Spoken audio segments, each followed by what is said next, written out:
everyone, this is Kelly from The Truth and Story, and today is Monday, and I decided to come on and say hello because I can. So yeah, I was saying Saturday in my live chat video that I really do miss doing chit chats. I really miss them, and I want to make sure that I don't stop doing them. I may not do them every single day, but I still want to do them rather consistently because I just enjoy the chit chat. And I know somebody's going to point out that my peace lily is very, very thirsty. It is. It's been watered. It's already starting to stand up. They go very quickly from being fine to being dying of thirst, and then you've watered them and they kind of perk right back up. So never you fear, I have watered that beautiful plant. So anyways, yes, I have missed coming on. What I actually thought, it's my Monday, so it's kind of my day off, although today was really hectic in the morning with work craziness left over from yesterday, but it's done. And today and tomorrow, or the rest of today, and then tomorrow I should be able to just be a vegetable, which I'm looking forward to. So I'm kind of working on I showed, I think, in my live one that I'm kind of working on this master method of reading playing cards and or Lenormand cards and or a combination of both. And so I'm kind of working on that. I've almost wrapped it up. I've had having to do it numerous times, and it's not been going smoothly, but I'm persevering through, so they're all still kind of down here. So I've been doing a little bit of that in between things, but I was watching a couple people's, there's that, I'm not going to get the name right because I'm not actually doing it, but it's like a pagan path challenge. It's like 52 weeks, like they're answering a question a week for all year long, which I didn't really get in on because I was in the middle of doing any other things, and I thought it was more in terms of, it seems to be more geared for people who are practicing witches, but I could be wrong about that. But anyways, I'm not actually doing that, although I wish I would have picked up on a couple of the questions. So I'm just going to steal a couple of the questions, or just one question today, actually, because I've been watching people's, which I found to be interesting. And I don't even know what the exact question is, but people are talking about ways in which their heritage impacts the path that they're on, their spiritual path that they're on, or the pagan path that they're on, and whether that has any impact. And I just thought that was interesting. It's been interesting to watch them, and it's kind of interesting just to think about the ways, because I do think actually that my heritage has had a pretty significant impact on my the path that I went. Once I deviated away from the Christianity that I grew up in, my heritage did play a pretty big impact in the direction that I went. Now, obviously not in terms of Taoism and Buddhism, because I don't have any Asian influences in my history. However, I very seriously, before I even got to Buddhism and Taoism, I did a lot of study into paganism from a Celtic perspective, because the basic makeup of my heritage is Irish. I have my lovely Irish grandfather. We were kicked out of Ireland. He actually tried to go back in World War, I can't remember. Well, it had been World War II. He tried to go back to Ireland, and he was not allowed into the country. We won't go into that little topic, but that sub-chunk, my Irish roots went to then Boston, and kind of it's come out of Boston. Although I did have an uncle who went up into New York and was killed in the kind of the Irish riots, like gangs of New York kind of thing, and in that time period that was based off of, and was killed up there. And I have like my wedding ring from my great grandmother's, that was from Ireland and things like that. I was the first girl born on the Irish Fitzgerald side in many, many years, since my great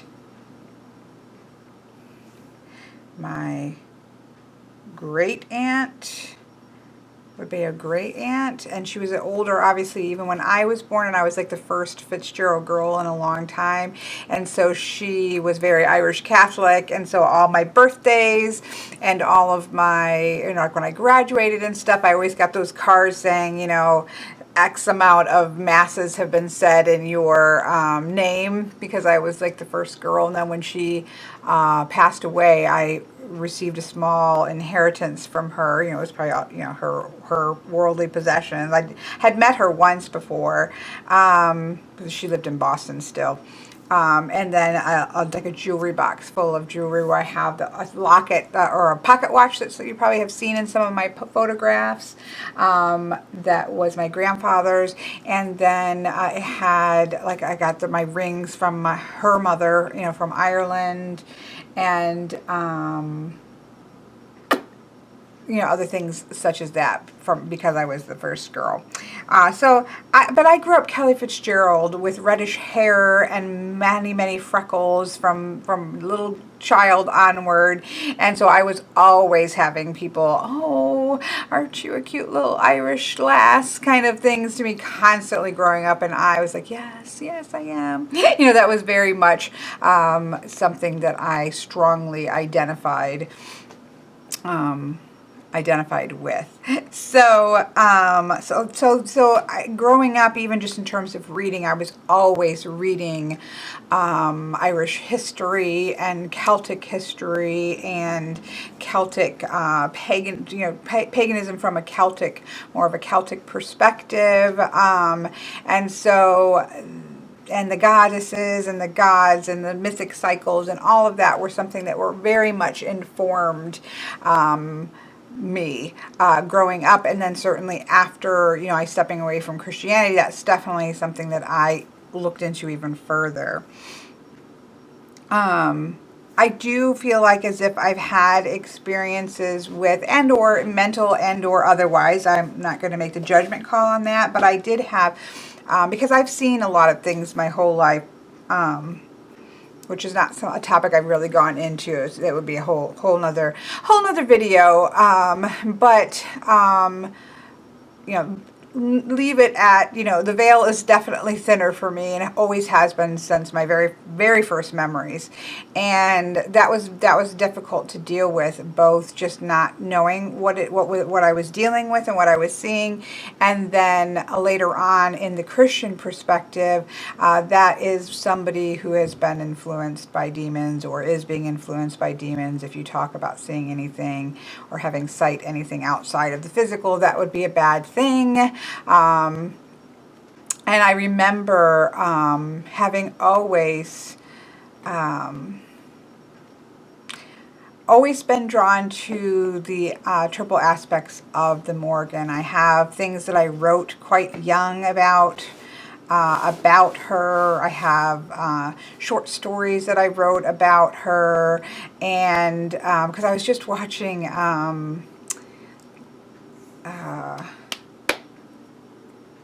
I hate to say The Big Fat Witch, because that's not her name. I'm totally blanking. I'm completely blanking, but she did an interview with, you'll know who I'm talking about. She did an interview with Joey Morris, who I love, her channel as well. And I'll put links to both their description, or that video at least, and then that has links to both of their videos. Obviously, she did an interview with her that was just fascinating. I love Joey Morris's channel. She follows, or they both consider themselves to be daughters of the Morrigan. I don't claim that status in any way, shape, or form. However, I have had what I would consider to be encounters with the Morrigan all throughout my life. And I remember one very, very specifically there was a point as a young adult, still very much embroiled in the very fundamental Christian aspect of Christianity. And because of my vibrant imagination, as well as things that I saw and unfortunately made the mistake of talking about seeing, that was kind of this idea that, you've got to, you are being, oppressed by demons, and you've got to be able to banish them. And like, there's just all this stuff that was going on. And it was just this horrible horrible, horrible period of time, which I was getting very little sleep. I was constantly, because when you put out so much and you're so afraid and you have so much negative energy that is like just seeping off of you, I believe that does end up attracting things that aren't so positive to be seeing. And so it was just a very horrible, even if it was completely in the realm of the mind with, again, under the influences of this kind of really rigid religious scenario, regardless of whatever it was a horrible experience. I'm sorry, I've got like a spider bite and it's just, anyways, it was a horrible experience. It was absolutely a nightmarish experience with very little sleep.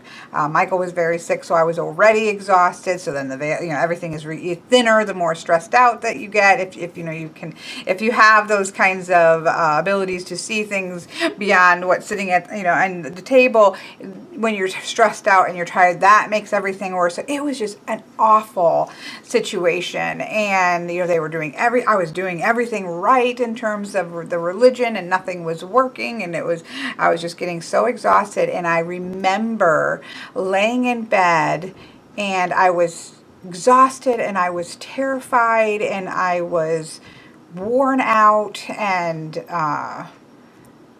Michael probably was sick, so I was extra, worried. Like, it was just everything. It was just accumulating into this absolutely terrible experience.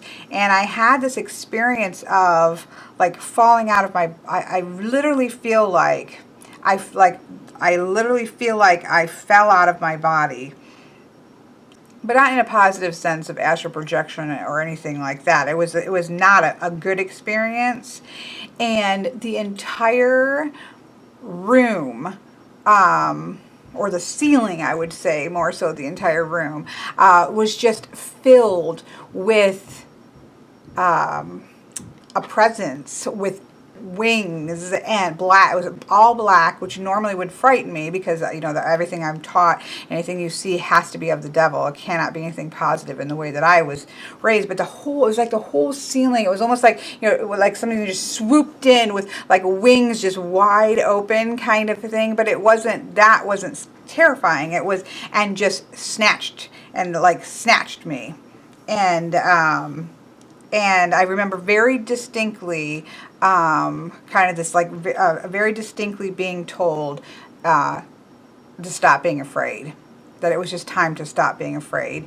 And I rolled over and I went to sleep, and I never had any problems after that. I mean, it's not that I never saw anything after that, but I never had the problem of overwhelming fears or letting it grow into like this. It's like with the Nine of Swords, it's that idea of taking things that might very well be real issues, but turning them into these giant, terrifying and overwhelming nightmares, instead of bringing them down into reality of what you can deal with. Even though what you might have left to deal with is still hard and might still be painful, when you... I thought for a second, I was like, oh my gosh, you haven't been recording. Anyways, that's a horrible feeling. It's like when you think you lose your phone. But anyways, that it's that same sort of thing where it's a mix. It doesn't mean that it's all like you literally are being oppressed by demons, or you literally are, whatever it is going around in terms of a spiritual sense. It doesn't even matter at that point, because everything has been blown up so high that you have such a level of anxiety and fear that you can't tell anymore. And so there was just that moment. It was just that snag, like that, where you just feel like you're in that moment where you've just lost yourself. It literally felt like just fell right out of the bottom of my feet, and it was just this whole room just filled with this presence and black feathers, and snatched the me that fell out of the bottom of my feet up. And I just remember, again, just being in bed and hearing, very distinctly hearing, to stop being afraid. It was time. It was time to stop being afraid. And I had moments in which were scary, and I've had bad moments and things since, but never to that degree of,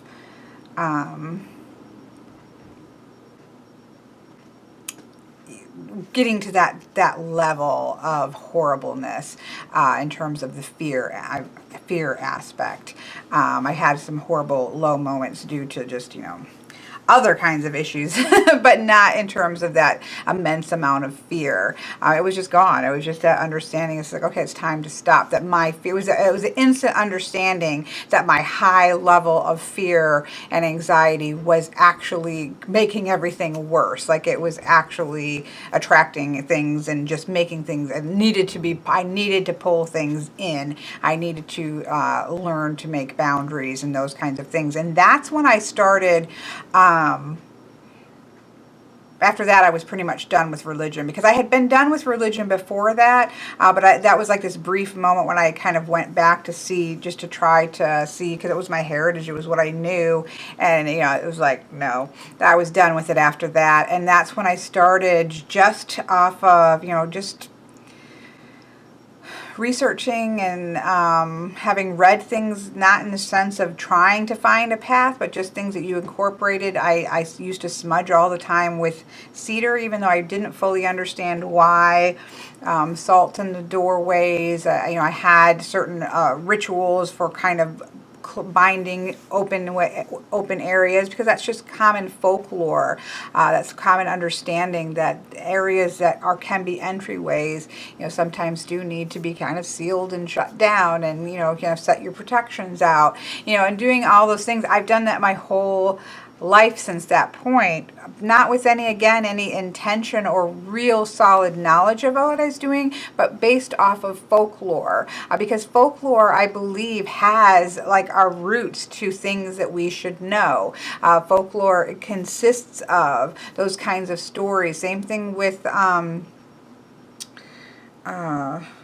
totally losing it. Like when you have all the little fables, they always had that nugget of truth. There was something that they would be carrying. It's information that's being passed on that you think is just a cute little story, but it's actually a story. Like, think about Ring Around the Rosies, Pocket Full of Posies. Well, this has to do with the plague.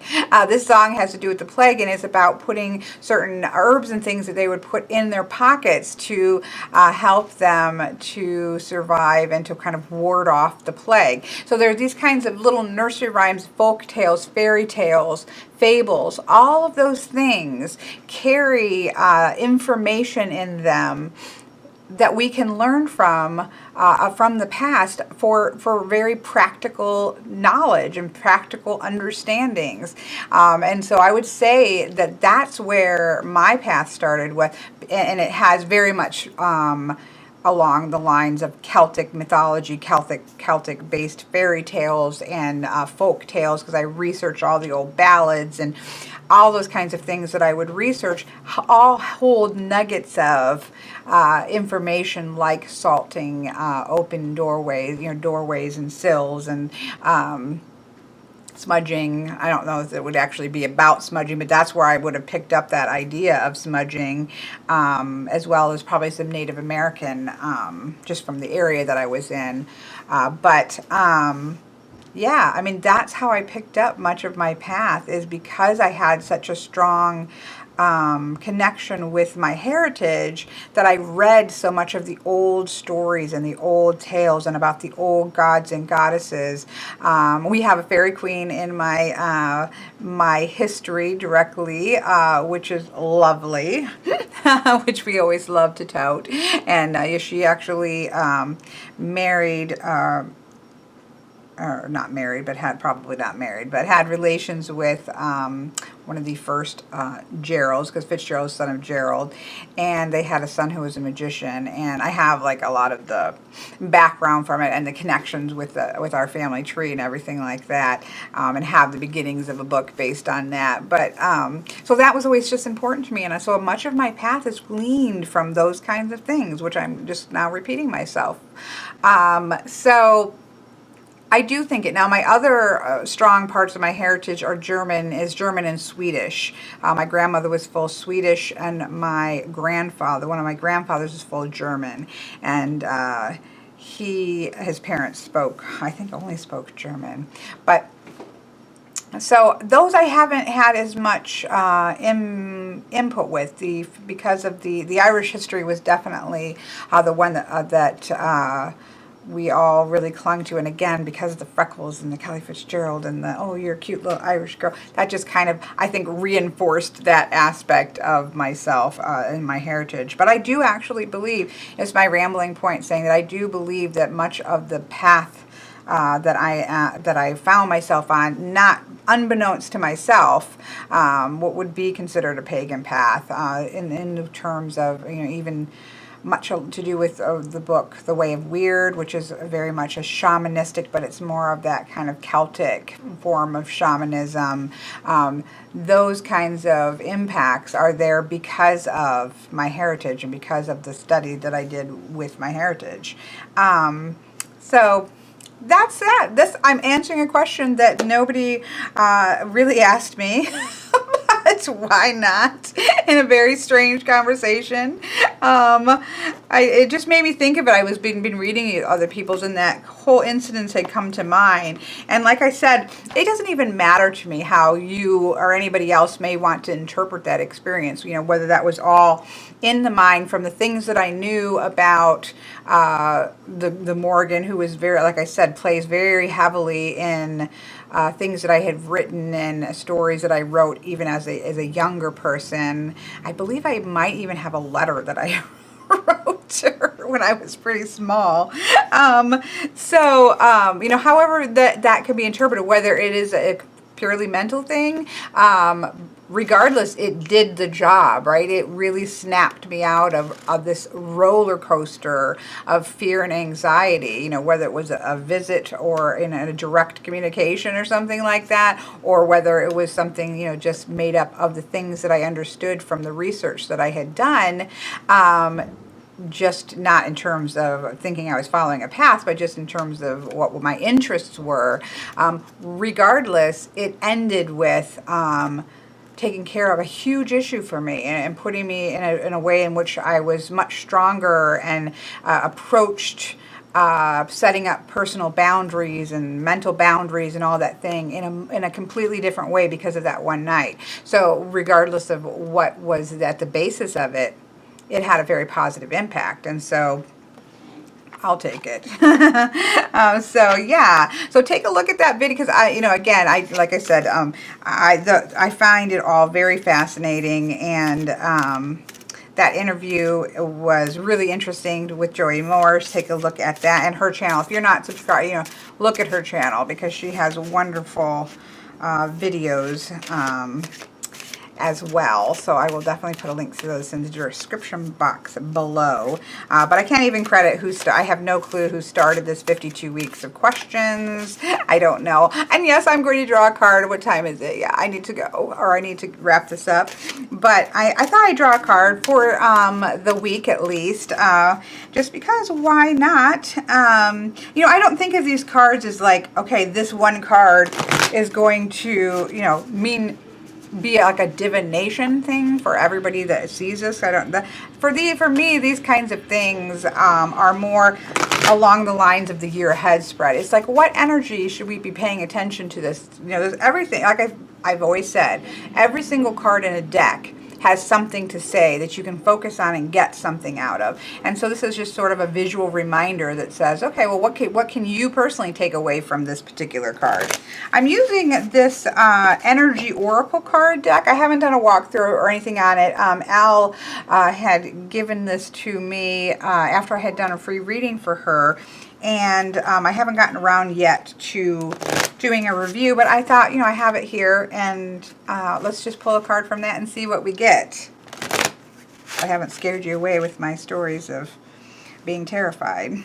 Fear is a powerful, powerful thing. I need to do a whole video on fear, because it's something that I have worked with, both with myself and other people my whole life, because it played a major, major, major impact in my life in terms of even before the fundamental religious aspect, because I believe my brain works at another frequency and picks up on things other people doesn't, or the veil center for me, however you want to word it.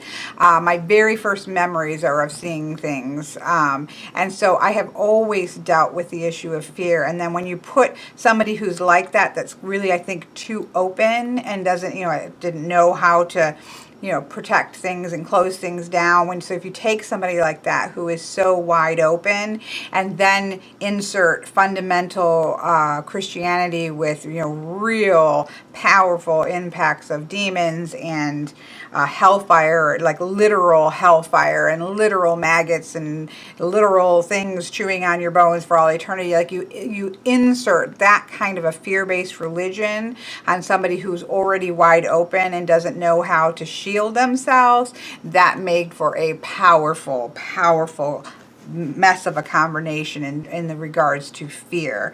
And so that's something that I have, I understand the power of fear, of mental fear, of emotional fear, of all the, everything wrapped up in one. And much of how I deal with it and successfully have learned to deal with it was because of that one night. So that's that was a very pivotal night for me.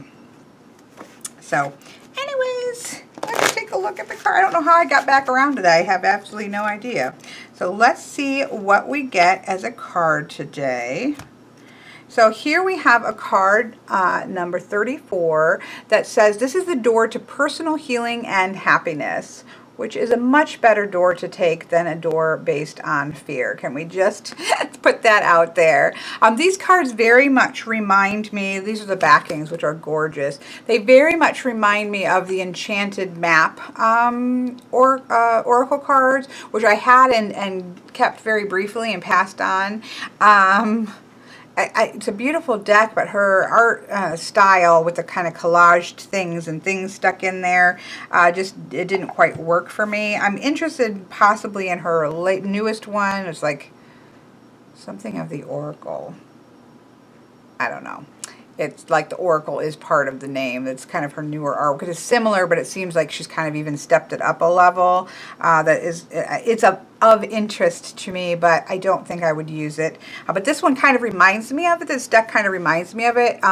It does have some cheese factor cards in this deck. I will say there are two men that look straight off of a Harlequin romance novel that make me have a fit of giggles. But there are some really interesting cards as well, and there are some doorways and some journeys and some pathway cards that I really like. I'm definitely going to do a walkthrough of this because there's some components that are quite interesting, and there is actually fairly balanced of light and shadow.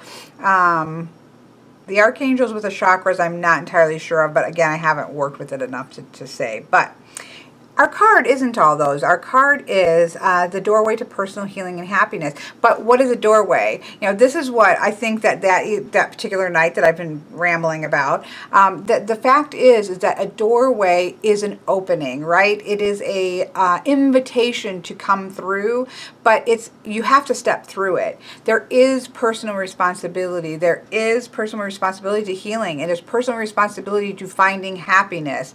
There is that sense that we have to, people can, talk to us about happiness, can give us suggestions on how to be more happy, can, hold out the hand kind of thing. But in the end, we have the responsibility of stepping through the doorway. There's no way around it. I can't carry you through a doorway to happiness. I can't carry anybody through a doorway to healing. I can reach my hand out. I can point the direction of the door and say, go through over there. This might work. Like step through this door. But in the end, we all have to be responsible for our own healing and our own happiness. Hopefully with the support of others, but it's still our responsibility. Nobody can make us happy for us, and nobody can really do the hard work of healing unless you or me, that we take the responsibility to step through the door. And that act of stepping through is kind of taking responsibility, and that's when you'll start to really see progress. So I think it's a fantastic card to get, especially after that kind of strange sharing. But I was compelled by various videos that I have seen lately. It's just been on my mind, so why not just chit chat about it a little bit? So it was great talking to you all again, and I'm very happy to have spent a little bit of chit chat with you, and I wish you guys all a wonderful week going forward. I do have this video I'm working on. I do have the Bonefire Tarot to go through. I think I already have the Oracle of the Mermaids ready to export and upload, so that should be coming out. Those are probably the quickest ones that will be coming, but it was good to see everybody, and I will be seeing you in just a couple days. I'm going to try to not have another week like last week where we had like 4 days of nothing. We can't have that business. Not just for you, but for me. So see you later.